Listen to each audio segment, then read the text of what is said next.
11 things I quit after turning 60, a journey towards a more fulfilling life. As we journey through life, particularly after reaching significant milestones like the age of 60, it becomes increasingly clear that our time is precious, and how we choose to spend it can greatly influence our happiness, health, and overall well-being. For many, this period marks a time of reflection, reassessment, and intentional change. The habits, commitments, and priorities we held dear in our younger years may no longer serve us in this new phase of life. In fact, for many older adults, letting go of certain things can lead to a deeper sense of fulfillment and peace. Here are 11 profound and transformative things I quit after turning 60 and why doing so has enriched my life in ways I couldn't have imagined. 1. Quitting work for the sake of working. In our younger years, it's common to get swept up in the grind of working long hours, driven by the desire to climb the career ladder or secure financial stability. However, after turning 60, I realized that working purely for the sake of being busy or out of habit no longer served me. The constant hustle took a toll on my physical and mental health, leaving me feeling drained and disconnected from the things that truly mattered. As we age, the desire to overextend ourselves for the sake of productivity often loses its allure. The wisdom gained through years of experience teaches us that more hours worked does not necessarily mean more fulfillment or success. The endless pursuit of productivity, especially without a meaningful purpose, can easily erode the quality of life. Now I approach work with intention. I ask myself, why am I working these extra hours? What purpose does it serve? If the work isn't contributing to a meaningful goal or passion, I choose to step back.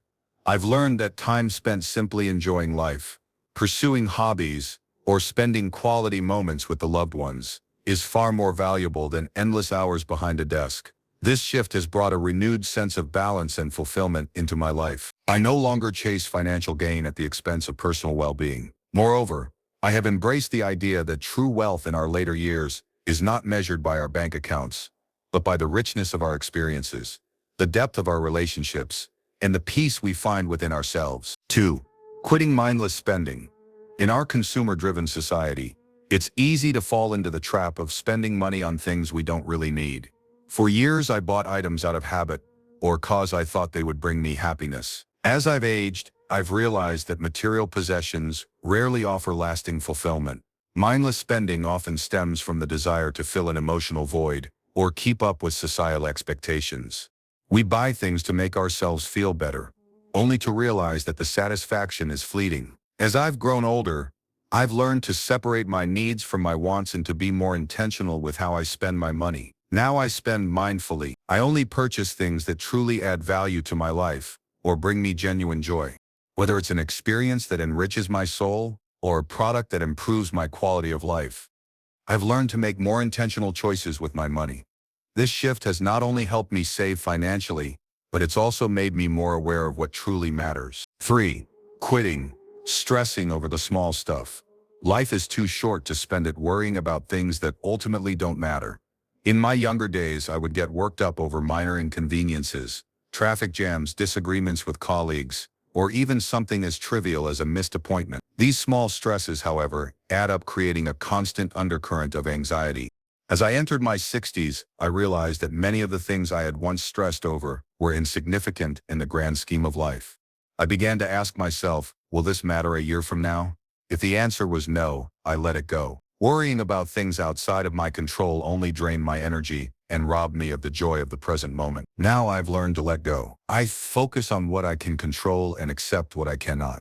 If a problem arises that's out of my hands, I remind myself that stressing over it won't change the outcome. This mindset shift has been liberating. It's allowed me to focus on what truly matters and to approach life's challenges with a calmer, more grounded perspective. Learning to embrace imperfection and uncertainty has also been a key aspect of this transformation. In the past, I would strive for everything to be just right, but I've come to understand that life is messy and unpredictable. Embracing this reality has brought me a sense of peace. 4. Quitting neglecting self-care. Self-care isn't selfish. It's essential. In the past, I often neglected my own needs in favor of taking care of others or meeting external expectations. But after turning 60, I've made a conscious effort to prioritize my own well-being. This doesn't just mean physical health, but mental and emotional health as well. I've started meditating, practicing gratitude, and making time for the things that bring me joy.